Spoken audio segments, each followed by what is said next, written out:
Welcome back to another MLB The Show 19 video. Today we're back with the Ultimate Rebuild franchise. If you missed the first episode of this franchise, basically what I did is I turned the old fantasy draft on, and then I just went ahead and picked the bottom players in every position for the whole 90 rounds of the draft. So my team is the absolute worst it could possibly be. And the goal is to build this team back up and make them competitive and hopefully win a World Series. In this episode, we do have opening day. I am going to play the first game. Now, in this series, I'm not going to be playing as often as maybe I usually would if I'd be playing my own franchise, just because this team isn't going to be competitive for a few seasons. So I'm probably going to stick to about one game a month, and it'll probably be about one game in episode 2. So that's what we're going to be looking like for the beginning here. One thing that I do want to talk about a little bit, though, because I don't think I remembered to mention anything like it in the last video, but I kind of want to set some rules, or at least some ground rules about how this is going to work, because you might be thinking, and my initial thought before I started this was, oh, maybe I could go and sign a bunch of free agents, or I was also thinking that'd be kind of cheap if that was something I could do. So if you go here to free agents, there's all these older players that didn't get drafted in the fantasy draft that I could just sign up right now. Obviously they're not going to be too valuable because they're all pretty old and not super high overalls, but it would still accelerate the process of the rebuild, because if I signed up a bunch of these guys and then they still have some value, so I could trade them for some better people. I think it'd be kind of cheesy, and it would shave some of the experience off. So I think I don't want to set a specific rule, because I think I'm personally going to be okay with just respecting the way that this series should go.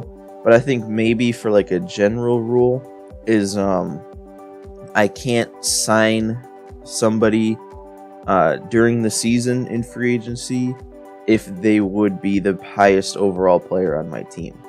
So I don't know, I think that's a pretty decent rule to follow, at least for the beginning. I don't know if I'm going to keep it like that, but at least for this first year, I'm probably not even going to sign any free agents for this first year, because there's really no reason to. It's not like we're going to be trying to get competitive for the second half of the year or anything. So I probably just won't sign free agents, but I don't know. I figure I'll place that rule in effect just so that there's not even the thought of going and signing somebody like this. Now, when it comes to off-season free agents, it shows here, some of the people that are going to be free agents in 2020 off-season, I'll get to that when we get to that. I don't want to set any rules now because I'm not sure exactly how I want to handle it. Because obviously, like I was saying at the start here, we're not going to be competitive, so it'd be slightly pointless to go out and sign some big name free agent for $30 million a year, because we're not going to be competitive with them on my team. So I'll just see how it all works out at that point. Maybe I'll put a limit on the number of players I let myself sign. I don't know. We'll figure it out when we get to it. But all we have to worry about in this video right now is opening day. So we're just going to go right into this first game against the Kansas City Royals. Opening day, we got Packy on the mound, who I think is a 56 overall. So this should be a pretty good matchup today. And we'll see what kind of team Kansas City has after their fantasy draft.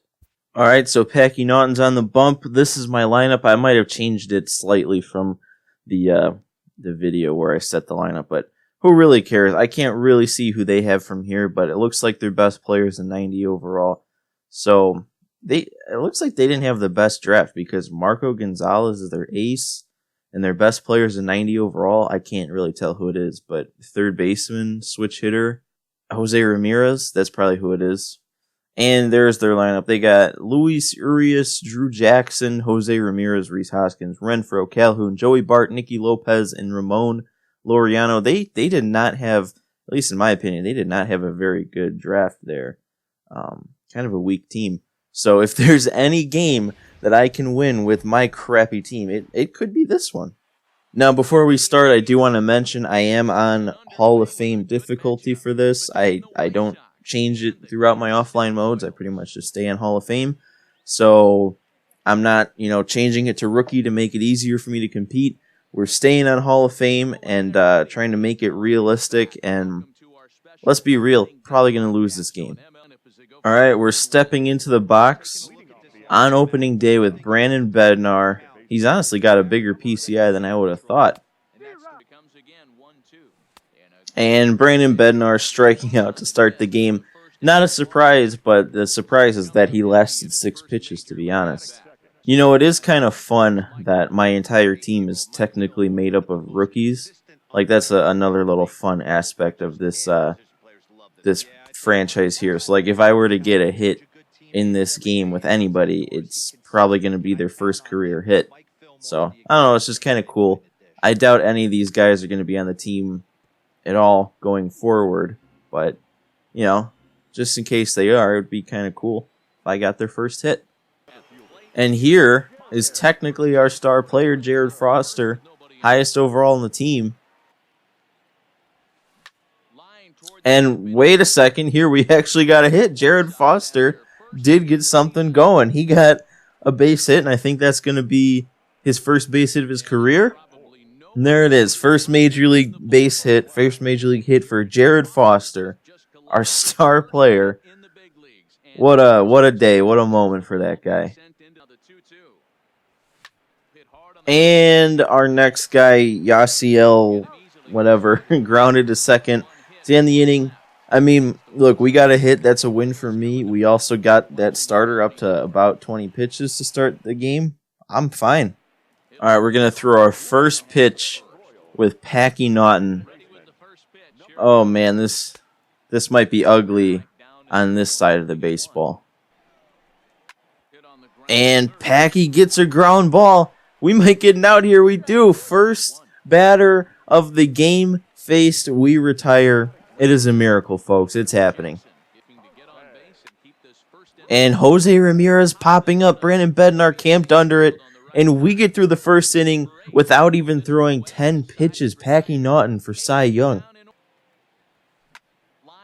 And Jose Azocar gets that one down. That's going to be another first career base hit. I thought maybe that had gap written on it off the bat, but it didn't quite have the exit velo. But Jose Azocar, with one out here in the second, records his first career hit. One of maybe 10s. And Packy Naughton actually getting a strikeout here in the dirt on his slurve. I'm telling you, man, he is a tank so far. And Brandon Bednar, does he have the range for this one too? He does. And it's scooped out of the dirt by the first baseman. That's 2 scoreless innings so far. I mean, I don't want to say anything too soon, but we might actually have a chance on opening day here. So a little fun fact about our batter here, Charlaine Scope, and I thought it might be true when I drafted him, but I wasn't too sure. He's actually the brother of MLB player Jonathan Scope. So I think, Jonathan Scope was in the running for MVP a couple years ago. That we got his brother. And that's actually his first major league hit too. So what a big deal.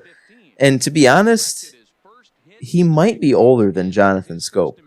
Like I feel like I remember his age being like 31 or 32, and I don't quite think Jonathan Scope is there in age 2. So Charlaine Scope might actually be Jonathan's older brother. And we're looking to bring some more glory to the Scope name. And being an older brother myself, can't let the younger brother outshine. And Brandon Bednar works a walk. We've had runners on every inning so far, but this is the first time we've had a runner in scoring position. And there's nobody out. We might actually have a shot to score this inning. Like, this is not a drill. Vince Fernandez, though, decides, well, he might be out. He does. Okay, at least it's not a double play. I thought that was going to be a double play at first, but he beat it out. Jared Foster, the guy who got our first hit, is up, and we have a runner on third. All we need here is a fly ball or a single or a dribbler or something like that, and he'll get the run in. And that's going to do it. Or it might do it. I'm going to try it. Laureano does have a cannon out there. 42 speed. We got in there. Just barely got in there on Ramon Laureano's arm. Jared Foster with the first RBI on this team, and we actually take a lead. I'm in genuine shock right now. Like, I can't believe that I have a lead with this team. I still don't think I'm going to end up winning the game, but to have a 1-0 lead with this team is crazy. And with that strikeout, Packy Naughton has just gotten through the order through the first time with no hits. I'm in utter disbelief. Like, if I can win this game, anything's on the table. Standing by with a report. Thanks, Matt. I had a chance to talk with White Sox manager Rick Renteria between innings about his thoughts on his lineup's performance. And overall, he's really happy with the at-bats they're putting together. Yes, they've only scored 1 run, but he said they've done a great job of forcing the pitch count up, and he thinks that's going to lead to more offense for them as this game goes on. Errors so far for the Royals. And if this play is made, that's going to be another 1-2-3 inning for Packy. 4 hitless innings. The only thing I'm worried about is he does not have a high enough stamina to finish this game. And with the way he's pitching, I don't want to turn it over to the bullpen. And Cole Brannon now with a base hit up the middle. We got another first major league hit to celebrate here. Cole Brannon with the single up the middle is getting himself on the all-time leaderboards for hits with number 1 there. And Brandon Bednar now getting himself on the board with his first major league hit. Our leadoff guy. He drew the walk in his last at-bat, but now he's getting on base with a hit, and I think that's going to be the first person to get on base twice. So that's nice. And they're going to get their first hit. Grounder that whoever plays third could have maybe gotten, but couldn't quite get there in time. And, well, I mean, it should have happened way back in the first. But I was kind of holding out hope that maybe we could continue it.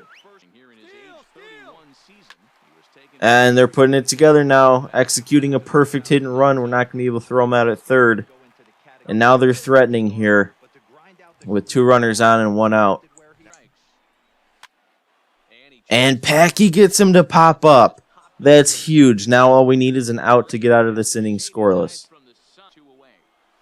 And there's a strikeout. Packy Naughton pitching his way out of a jam there. That's what we love to see. This is crazy. 5 scoreless innings.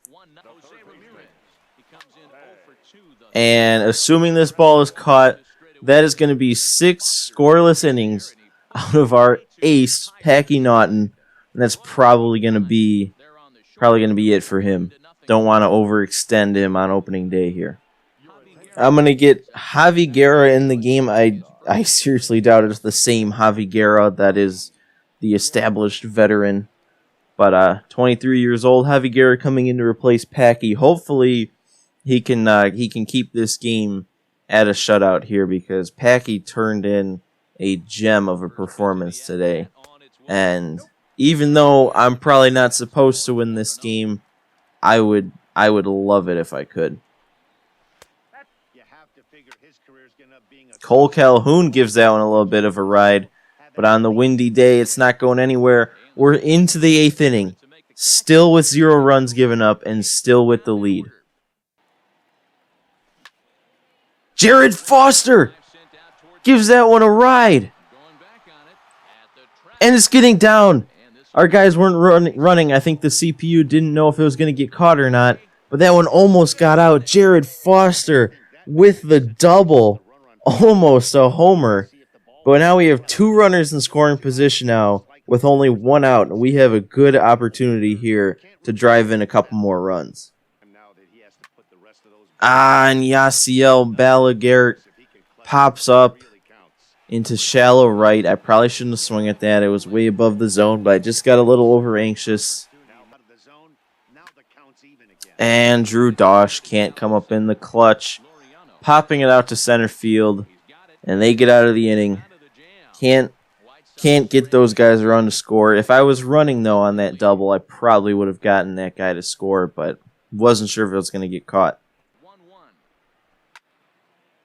And, well, there might be the trouble. I don't think Foster's going to run that one down. Yeah, it bounces over the wall.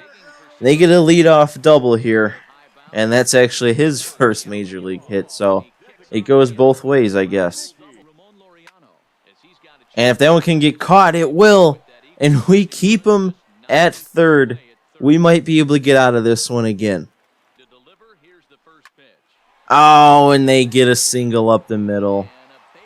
Tying the game. We can't keep him scoreless. The ball was not hit hard, but of course it was hit where nobody was. Oh, man. I thought that was outside. And we get the strikeout with this Duarte guy that I brought in.